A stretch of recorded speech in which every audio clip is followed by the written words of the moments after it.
Hello everyone. Welcome to the Bihar teacher history maker मेरा mobile मेरी शिक्षा में आप सभी का स्वागत है। So today I am Ankita Shah and I'm from Kishanganj, Bihar.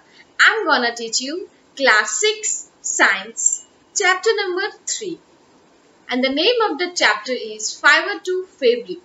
So last video में जो पार्ट 2 हमारा वीडियो था उसमें मैंने आप लोग को जूट के बारे में पढ़ाया था एंड सिंथेटिक फाइबर के बारे में बताया था एंड मेकिंग ऑफ फैब्रिक में कुछ आपको मैंने स्पिनिंग के बारे में बताया था। ठीक है।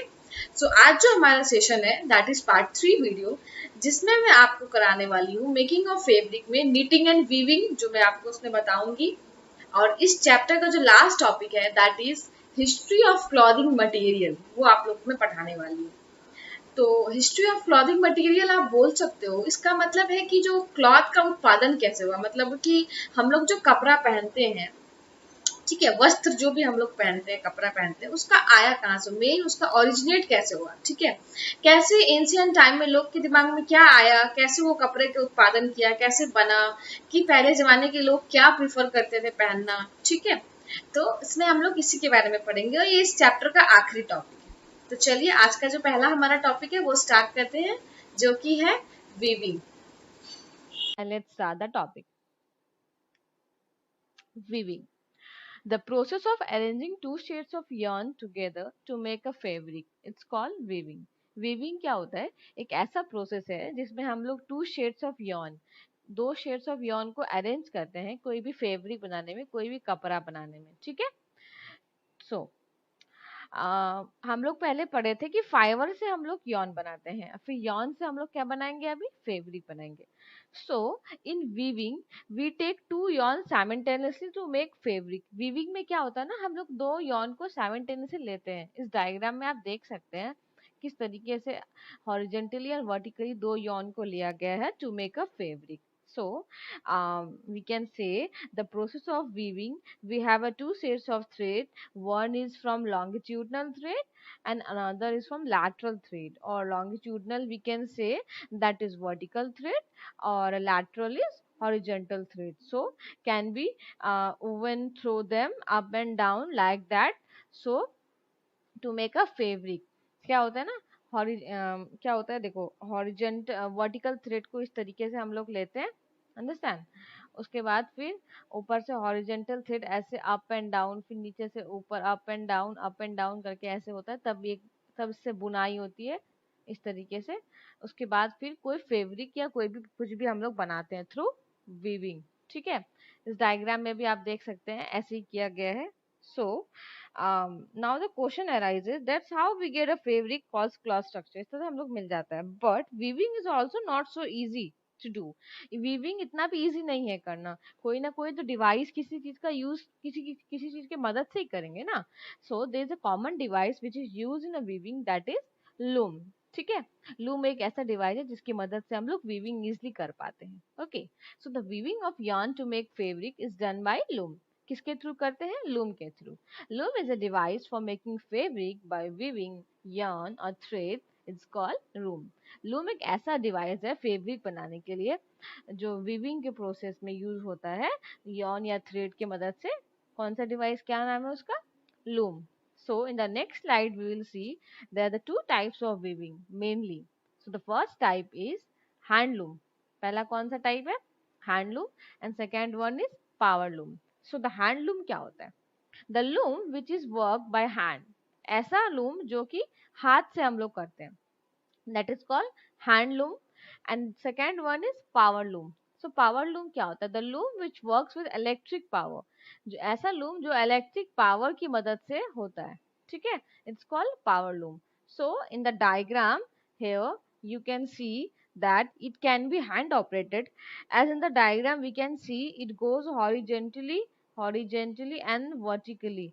So it is an hand loom. So in the next diagram it is given here, that is it can be an power operated. ये क्या है, power operated है। in machine it is done manually, or we don't have to do anything on that, it's done manually. just we have to switch on the lights, switch on the plugs, everything, power is on, we have to supply oils and all everything, फिर ये अपने आप हो जाता है, understand। We don't have to do anything in a power loom. So the next topic, that is knitting. Knitting क्या होता है? A single yarn is used to make a fabric. Knitting में क्या होता है ना, एक सिंगल yarn के यूज से हम लोग एक फेब्रिक बनाते हैं, एक कपड़ा बनाते हैं, कुछ भी बनाते हैं, ठीक है, कपड़ा या कोई भी चीज इस्तेमाल करने की चीज. So the process of making fabric by interlocking loops single yarn with knitting needles और machines is called knitting. So, ऐसा प्रोसेस है जिसमें हम लोग फेब्रिक बनाते हैं, इंटरलॉक करते हैं. जैसे कि आप डायग्राम में यहाँ देख सकते हैं, ये डायग्राम इंटरलॉकिंग सिंगल यॉन के थ्रू नीटिंग करते हैं, नेडल के थ्रू या आजकल मशीन के थ्रू भी बनाते हैं, इसको बोलते हैं नीटिंग. ठीक है. So we can say that knitting is done by hand और nowadays it is mostly done by machine. knitting जो होता है हाथ से भी करते हैं, बट अभी जो होता है ज्यादा फास्ट होता है, इफिशिएंट होता है, जल्दी हो जाता है, तो मशीन के थ्रू से हम लोग करते हैं. ठीक है. So the example of making fabric from knitting is sweater. बहुत अच्छा एग्जाम्पल है स्वेटर.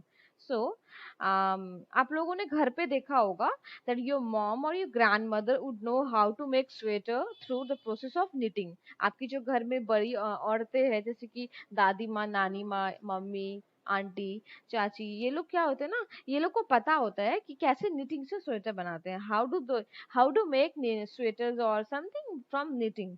So क्या होता है ना, they take this yarn of wool with the help of this stick, this stick, and knit them together to form a woolen cloths or tablecloths, sweater, socks, anything. ठीक है. So they by using these two sticks or yarn, they are making um, sweaters, caps, tables, and anything which is of used. So that's all for knitting. So the next topic is history of clothing material. Clothing material का history क्या है?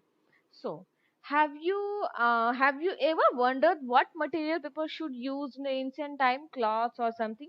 क्या कभी आप लोगों ने सोचा है कि ancient time में जो लोग होते होंगे वो क्या पहनते होंगे, किस तरह का कपड़ा इस्तेमाल करते होंगे पहनने के लिए? नहीं ना. So let's go and see. So in the ancient time people use bark of trees जो होता है ना, bark of trees पहनते थे. उसके बाद लीव्स, पत्ते पहनते थे. Skins, animal skins for clothing, animal के स्किन जो भी होते थे, ऊन, उसको मतलब स्किन जो भी होता था, फर, स्किन, चमड़ा, उसको ही अपने में मतलब पहन लेते थे, यूज करते थे अपने आप को कवर करने के लिए. ठीक है. When men settled in communities they tied together leaves and barks animal to skin territory. जब वो लोग कम्युनिटीज में सेटल्ड हुए, एक दूसरे के साथ रहने लगे, खाना बनाना, सारे प्रोसेस, अपना रोजगार करने के लिए डिफरेंट डिफरेंट तरह के काम करने लगे, तो वो लोग क्या करते थे, बस अपने शरीर को कवर कर लेते थे. कवर क्यों करते थे? क्लाइमेट की वजह से. अगर ठंडा क्लाइमेट है तो ठंडे लगेगा, तो उसके लिए चाहिए, गर्मी है तो फिर उसके लिए भी चाहिए, धूप चिलचिलाता है तो उसके कवर करने जस्ट वो लोग टाइड अप अपने शरीर में लपेट लेते थे. ठीक है. So in the next slide will see that and as a time passes, जैसे जैसे टाइम पास हो गया, people realize that they can make cloth by stitching. जैसे जैसे टाइम पास हुआ ना, वो लोग रियलाइज करने लगे कि हम लोग क्लॉथ को स्टिच भी कर सकते हैं. So at that time people simply drape the fabric around the different part of their body. उससे पहले क्या करते थे, वो लोग अपने शरीर में कपड़े को ड्रैप कर लेते थे, बस ऐसे ही लपेट लेते थे. बस फिर वो लोग रियलाइज किए कि स्टिचिंग भी हम लोग कर सकते हैं. स्टिचिंग का कहाँ से आया ना, let me tell you in a very detail. जब एग्रीकल्चर स्टार्ट हुआ, ठीक है, जब people started doing agriculture communities और you can say, so at that time they started making mats and baskets. वो लोग जो था मैट्स और बास्केट्स बनाने लगे with the help of twigs, grass, vines और एनिमल फ्लीश. वो जो टहनिया, ट्विंस टहनिया और वाइन्स लता और एनिमल फ्लीस मतलब कि ऊन जो होता है ना, जैसे कि शीप गोट के जो शरीर के ऊन निकालते हैं, हेयर्स, एनीथिंग, उसको ट्विस्ट करके एक लॉन्ग स्ट्रैंड में वो लोग बनाते थे बास्केट्स या कुछ भी मैट. उसको फिर वो लोग बनाते थे इस तरीके से, कुछ भी सेल करते थे या अपने यूज में रखते थे. तो वो लोगों ने वहीं से दिमाग लगाया कि नहीं, जब हम लोग इसको स्टिच कर सकते हैं तो कपड़ा भी कर सकते हैं. तो एट दैट टाइम द सबसे पहला जो था दैट इज कॉटन. वो लोग फिर कॉटन उगाने लगे. ठीक है. इन द नियर द ये रिवर गंगा के पास. ठीक है.